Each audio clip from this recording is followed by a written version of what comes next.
Welcome back to Tipping Point. I'm your host, Kara Mckinney. A literal cow has been caught doing the impossible, standing on a slightly sloped roof. Someone quick called the Secret Service director, the one who argued that it was too dangerous for her guys to secure the roof that the shooter used on Saturday in Pennsylvania because it had a slight slope to it. And yet, the roof that the Secret Service snipers used to take down the killer had a much more sloped roof than the one the shooter actually used, which makes no sense. Plenty of other things don't make sense about that day either. As far as CNN, of all places, is now reporting, Secret Service actually knew about the shooter 3 hours attempted assassination of President Trump. It was bad enough when we thought they had noticed the suspicious character for about 20 minutes or so beforehand. Instead, it appears that the killer initially tried to pass through security around 3 p.m., but the rangefinder in his pocket, which is used for target shooters to measure distances, aroused suspicion. Greg Price, who does comms work for the State Freedom Caucus Network, breaks it down. Quote, "They caught him with a rangefinder 3 hours before the shooting and did nothing. They spotted him 30 minutes before the shooting and did nothing. They took a literal picture of him and did nothing. Members of the crowd were pointing at him and did nothing. They left the most obvious assassination point in the world completely unsecured. At what point does incompetence stop being the explanation for why Trump was nearly killed?" End quote. And the shooter's parents even had called the cops before the rally to say that their son was missing and they were worried about what he was up to. And with emotions running high on Monday night at the RNC, where President Trump made his first public appearance since his attempted assassination, it was easy to miss a critical change in his Secret Service detail. It was all male. It's quite the departure from the actual day of the shooting, where several female Secret Service agents were either too short to cover Trump's vulnerable torso while trying to shield him, or who had trouble holstering their own firearms amidst the chaos. Now, I don't want this to come off as me disparaging the agents who risked their own lives to protect the president, because bravery is bravery and that is commendable. Instead, what I hope to convey is that as women, we are built differently than men, and so we're not always up to the same tasks as men. Okay. I want to spark the same reflection that I had when I was in school and wanted to become an EMT. Obviously, both men and women can render life-saving medical aid, but what I feared is that what if my female frame was not as capable as the male body in the rare circumstances that I need to move a patient on my own? What kept flashing before my eyes was a dash cam video I had seen of a female cop who was first to arrive at the scene of a family pulled over on the side of the road. The husband and father was suffering a massive heart attack and needed CPR pronto. But the female cop was unable to lift the man from the passenger seat of his vehicle and to drag him away from the slope of the shoulder of the road that he was on in order to lay him flat and begin chest compressions. Thankfully, a male officer soon arrived on scene and dragged the man away quickly and easily. That was something the female cop struggled to do. On the video, she's begging and pleading and straining as her muscles failed to move the dead weight of the large man, nearly costing him his life. And I'm sure this female cop was quite strong as far as female standards go, and yet she was unable to overcome her biology when it mattered. A regular male frame was able to accomplish what she couldn't. What we need are standards that are uniform for men and women in these sorts of professions, where an unforgiving world doesn't go easier on women. But I know why that can't be, because then 99% of women wouldn't be able to meet the male standard, and so there would be even less female cops or firefighters or soldiers or whatever than there are today. And that would make feminists mad. But guess what? That's okay. It's a man's job to protect and serve. Wearing the uniform should not be a vainglorious venture of self-fulfillment, but of self-sacrifice to the higher good. That's something Kimberly Cheadle, the Secret Service director who got outdone by a cow on a sloped roof, should learn, as she crusades for woke DEI requirements to stuff the Secret Service with as many women as possible.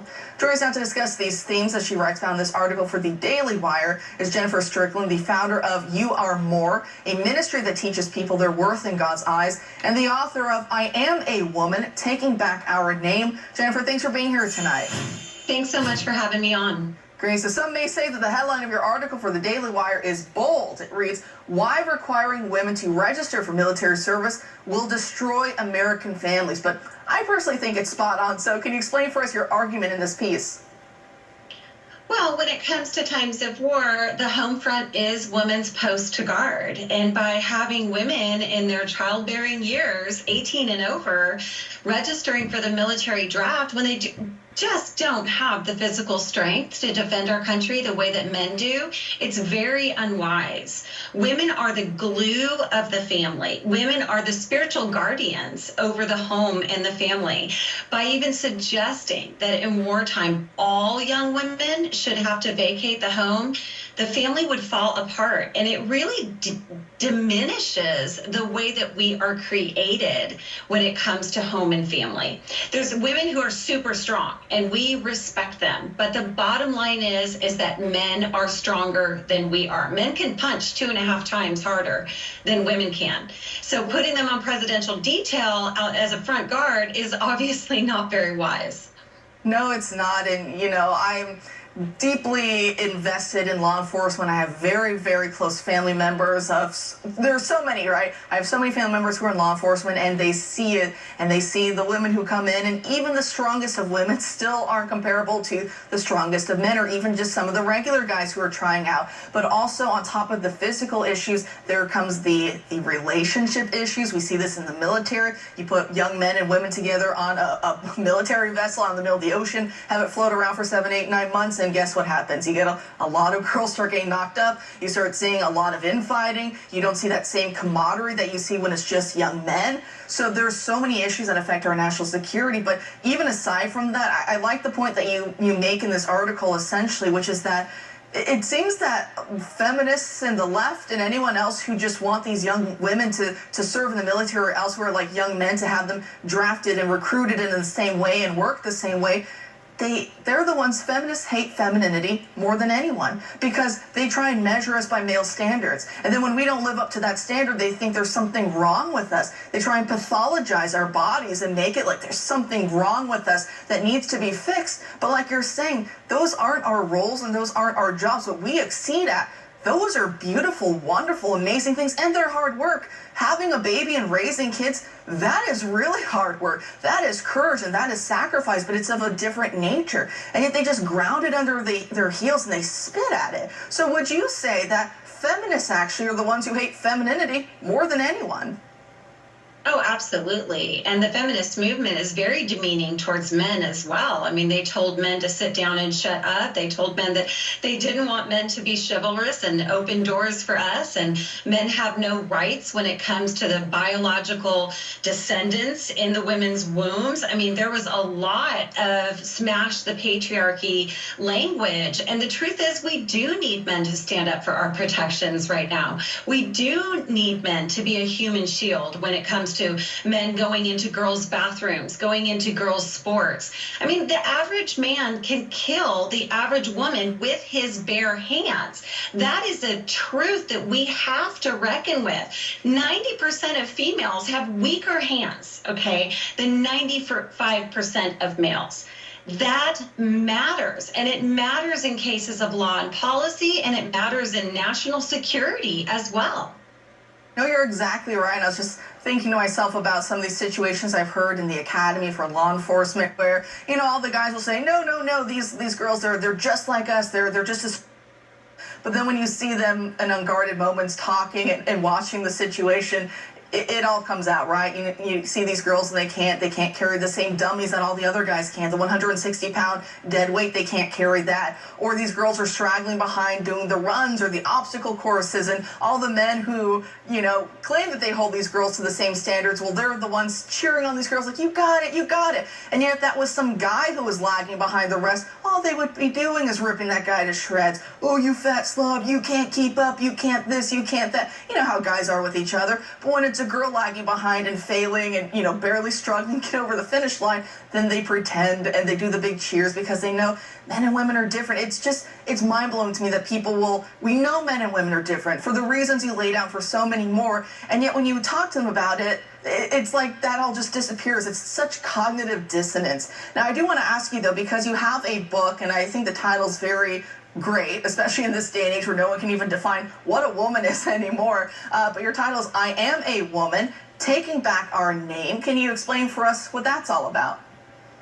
Absolutely. When Merriam-Webster and Cambridge Dictionary changed the definition of male and female and man and woman, And we saw the House of Representatives wanted to take out the gendered names, mother, father, sister, brother, daughter, son, from their language. We see that this redefining of the word woman as just a feeling is actually dangerous when it comes to law and policy and national security, as we're talking about. So I did this super deep dive into what does it mean in the book of Genesis when we're created male and female, right? And I saw that even the first letter of the word male is a picture of a weapon. He is the weapon of the human family.